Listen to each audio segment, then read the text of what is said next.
Hi everybody, Ray Hayden here, and no, I'm not taking the tractor for a walk. What I'm going to do is pull a post out of the ground and show you how I set this up.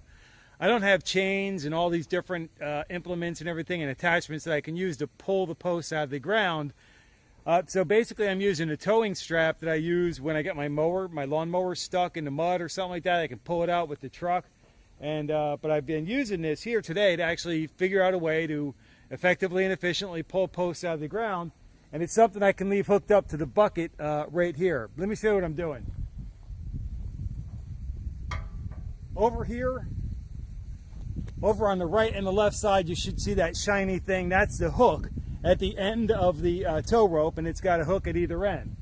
The strap goes underneath the bucket here on the front loader, and I have it coming up across the top to the halfway point, all right? What I'm gonna do with the post is I'm gonna take this loop, I'm gonna reach my, put the loop over my hand like that, grab a hold of the rope, pull that through, and then I have a nice little, slip knot kind of thing. That's what I'm gonna put at the bottom part of the post, all right? Then, while that's at the bottom part, up towards the top part of the post, I'm gonna make another kind of knot, and that knot is gonna be pretty much where I'm gonna loop the rope over. And I have to actually have my hand in there, right, in part of the thing. And basically, I'm going to pull the rope up and over, and it's going to be another kind of a slip knot. So I'm going to show you that on an actual post. Let me get the mower set up, let me get the tractor set up and ready to go. And I can just leave this hooked up all day like that while I'm doing this. And I just keep the strap centered. And then when I'm going back and forth to the post, I just kind of set it like that. Now that's a loose load, so I keep it so I can watch it. If it slips off or falls off or anything, I stop the tractor and then, fix it or everything. That has not happened yet, but I'm just keeping my eyes on it because it is a safety issue. If that thing gets stuck under a tire or something like that, it could do damage to the tractor. I don't want to do that.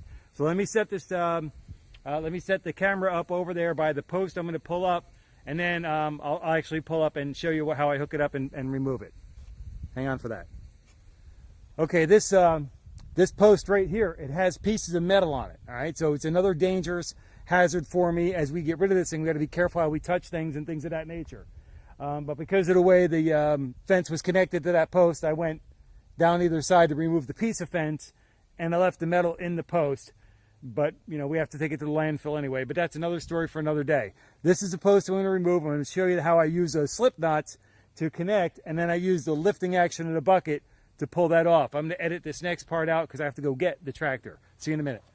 All right, everybody, this is the actual post I'm going to pull out. It's like I moved the camera a bit because I actually got my tractor stuck in that hole that I had to dig in another video that I had. I had to dig out a post because I broke it under the ground.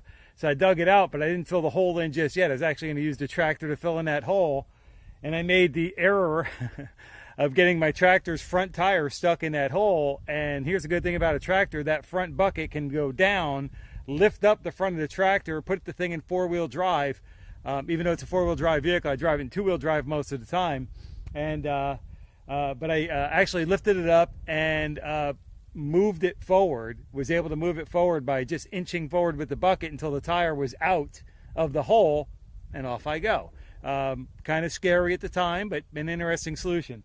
Let's go ahead and get this post out of the ground, and I'm going to have to start the the tractor to pull this out. So I'm going to cut the sound down for that part of it, right? And the other thing is I'm working with this sharp stuff and everything, and I've been finding a hard time. I've been having a difficult time finding really good gloves. These are actually welder's gloves from Hobart. So I got these last night to help me with these sharp objects and things that keep whacking the back of my hand when I'm working with them. Let's get this thing out of the ground.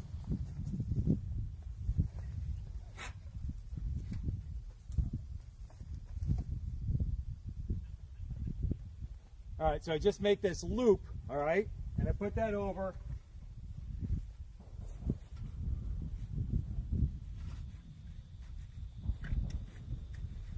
Now I snug that up tight with the bottom of the post. Then towards the top of the post, I make that other knot. And how do I do that? All right. Oops, wrong way.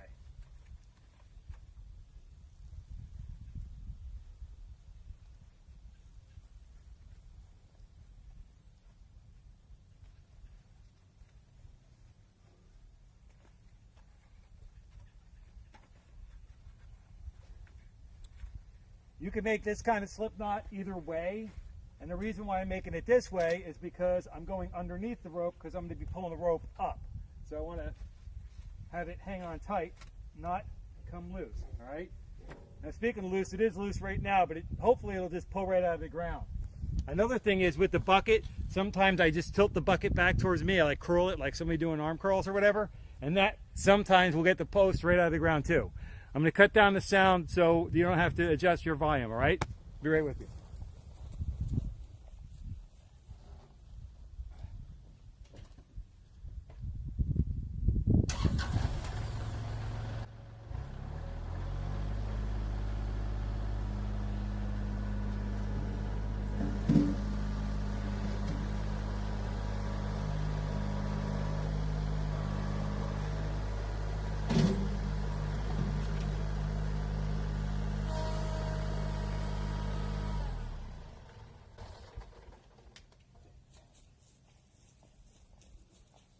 All right, so that was a successful removal of a post. Everything's great. I'm actually going to drag it backwards over to the pile over here. Let me spin the camera around. Over there on the driveway, you'll see there's that pile of stuff. And then off the driveway out there, you'll see there's a stack of the posts. These are the ground posts that I'm putting into the that we're going to be disposing of. And I want to mention that we don't know if these are pressure treated wood or not. And the idea is pressure treated wood cannot be burned. So what we decided to do is just take a little bit of the wood and do a test burn and see if it has the same color ash and everything else, and then do some additional testing on it, some scientific testing to see if it was pressure treated or not.